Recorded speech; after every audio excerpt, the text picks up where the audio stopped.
Aries, what's going on with you guys? I hope you're doing lovely. This is going to be your reading from the 1st through the 7th. All right. I know I did you guys' reading recently, and but I'm just excited. I was looking at who's due to do a reading, and I saw you guys. I was like, I got to do Aries. And sure enough, as I always say, Aries, it invigorates me. It excites me. What's going on with you guys from the 1st through the 7th? Coming to you guys from Guadalajara, Jalisco, Mexico. If you guys haven't been following my adventure channel, go click the link in the description, guys. I'm about to drop some fucking epic episodes. I have been. The whole fucking series is epic. Go check it out. What's going on with Aries?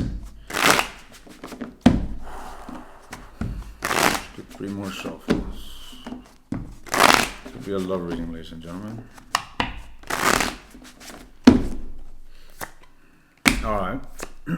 Okay, walking away from some fucking frictional feelings I'm seeing, ladies and gentlemen. So it seems as if you have been holding on to a burden for quite some time, okay? And this may be linked to the concept, to the idea, to the energy of abandonment.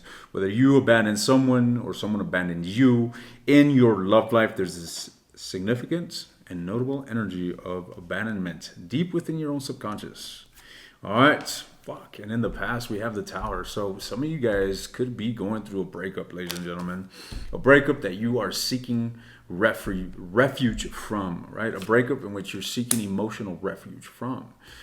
Okay, however, I get the sense that you're having difficulty dealing with this, ladies and gentlemen. It's not like disaster struck, abandonment ensued, and all of a sudden you're like, all right, well, Mom, I'm on a path to a new life. It's not like that. You're kind of still stuck there. You're still carrying that fucking burden. You're still having difficulty relinquishing what's weighing you down in regards to the situation.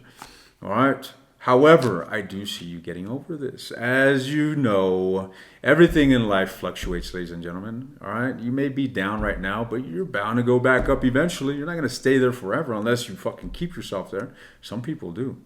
Some people do, but I doubt. I mean, that's got to be like, fuck. I mean, thinking about it, it's probably the majority of humanity that just fucking keeps himself in this, energy of self-imposed misery. After all, we've all heard we are our own worst enemies many times.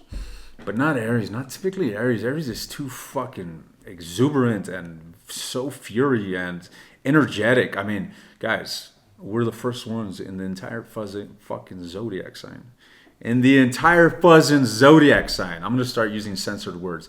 In the entire fuzzin' zodiac sign, we are the first ones. We are the initiators. When God said, let there be light, he basically said, let there be Aries. Straight up.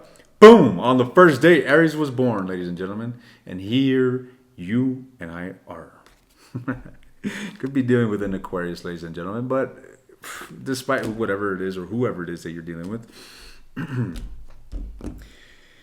they seem to be yearning for connection. They seem to be yearning for you, ladies and gentlemen. They want balance. They want to project this nurturing energy towards you. All right? And you are dubious about this. You're dubious about this. No wonder you're having difficulty walking and putting this shit behind you. Let me tell you what I'm seeing here this week, Aries, and it's not pleasant. I'm seeing you undergoing something very difficult on an emotional level. All right. But you know what? You're appearing as the Knight of Wands. In the midst of all this fucking disaster, all this pain and burden and emotional discombobulation, you're appearing as the Knight of Wands, ladies and gentlemen. I'm telling you, Aries, you can't hold Aries down for too long, dude. All right? Crosswatcher, keep wishing, man. Keep wishing. Aries is on their own time. All right? Why is Aries appearing as the Knight of Wands? Why is Aries appearing as the Knight of Wands? Why this energy? There's this word that wanted to come out of my mouth, bombacious. I don't even know if that's the word, bombacious. I need to look it up. I don't even know the definition of it. It just seems fitting. All right? Bombacious. It probably means voluptuous or like curvaceous. Are you bombacious? Are you bombacious, Aries? Anyways, guys. So this is what I'm seeing here. I'm telling you, man. It's this external energy that you project. It's a lot of times it's not focused in the right direction, Aries. But nevertheless, you have it. All right, you have it, and that's what's so admirable. That's what fucking scares people about Aries, is that they just got that energy about them. You don't want to fuck around with a tempered Aries here, or with a temperamental Aries, because they will fucking explode in your face, ladies and gentlemen. And the same will apply to life. They will get back up and they'll continue to charge. They are the warrior. You know what I mean? And look at what I'm seeing here.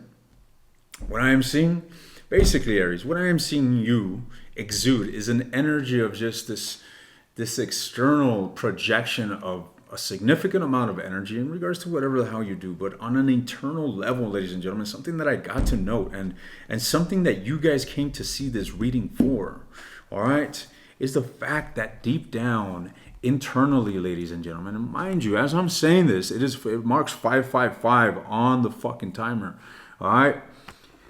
Deep down, internally, ladies and gentlemen, let's not neglect the pain. Let's not neglect the darkness. You see, a lot of times we go through something very difficult in life, and in this day and age, we become very easily distracted with work, with children, with family members, with all sorts of different shit. Distraction is immense nowadays, ladies and gentlemen. And what happens is that we get distracted from doing the work and we neglect our own selves. All right. And we go on living life inadvertently, holding on to something very burdensome. All right. Something very burdensome that eventually will again sprout and our fucking world will crumble once again. Why? Because we didn't deal with it appropriately. We have to sit with this. Look, ladies and gentlemen, if you recently underwent something very difficult on an emotional level, and you're feeling better, maybe you've detached from it, maybe you're at the point where like, okay, I can now focus on myself. When I think about this, it stirs that negativity within me, but I'm preoccupied with other things and I don't have to pay attention to that shit. No, pay attention to that shit, dude. Pay attention to it. All right? What you want to do essentially is fucking dwell in it. All right? So it's kind of like going inside the dark. Some people are scared of the dark, right? Well, lock yourself in the fucking dark. Sit down in the dark and feel those feelings creep up. All that anxiety, all that fear of whatever, a fucking monster in the cloud, whatever the hell makes you uncomfortable. Face it. Sit with that. Sit with that sadness. Sit with that whatever the hell it is. And slowly but surely, you will realize how petty and insignificant that fucking illusionary thought is. All right? You can't realize what you're made of unless you test yourself. In other words, do not get distracted from the work, ladies and gentlemen. Face it, conquer it, chew it. You guys heard me say this one. Right here in the Wolfman experience, we eat our meat. I was going to say we eat our meat raw. Obviously, I like to cook my meat, right? I don't eat it, depending what, right? But anyways, what I'm saying, ladies and gentlemen, is that pain, discomfort, adversary must be destroyed, obliterated. It's not about, oh, here, come sit on my lap and let me rub your back and go ahead and cry. Here's some, fuck that. Cry your shit out and get back with it. Lift yourself up. What do you want? You want a fucking cookie to feel better? That ain't gonna do shit but put a fucking Band-Aid, ladies and gentlemen. But that's what the majority of people want, huh? You want a fucking Band-Aid. You don't want to face that darkness. You're never gonna fucking grow if you don't. All right? Now, what am I seeing here towards the end of the week? I'm seeing a lot of pain, ladies and gentlemen, and I'm seeing the opportunity for you to close this out. All right? And what's on the other side of that closure? You empowered. Okay? Now, ladies and gentlemen, I'm going to take this to the extended and I'm going to bore into this individual that seems to be wishful regarding you. What energy surrounds their thoughts, their feelings, and their intentions? I'm also going to leave you with advice. If this was your reading, I will see you in the extended. Otherwise, ladies and gentlemen, go check out that adventure channel. It may just, in fact, cheer you up. I'll see you around.